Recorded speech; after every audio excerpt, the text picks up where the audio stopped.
అనాది కాలము నుండి పవిత్రమైన మన భారతదేశం నందు మనల్ని వెంటాడుచు మనల్ని కాపాడుచు అన్ని విధాల కంటి రెప్పవలే మన వెంట తిరిగేటువంటిది నిజమైనటువంటి దైవ ప్రేమ.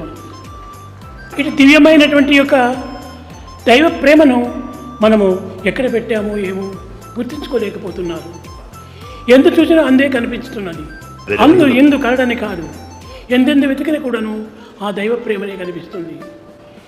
కనుక భారతీయులారా, భక్తి ప్రపత్తులనగా అనాది కాలం నుండి భారతీయులను వెంటాడుచు భారతీయులను కాపాడుచు కంటి రెప్పవలే చూస్తూ వచ్చినది ఈ దైవ ప్రేమని.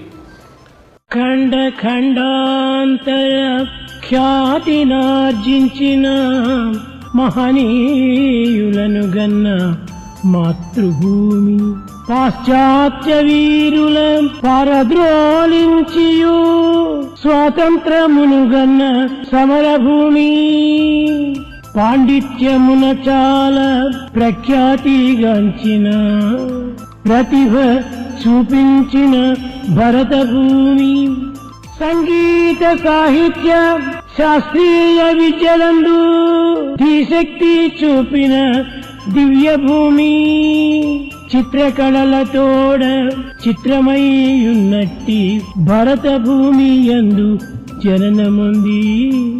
భరతమాత ధర్మం భాగ్యంబు కాపాడా బాధ్యతంతయు మీరే భారతీయులారా.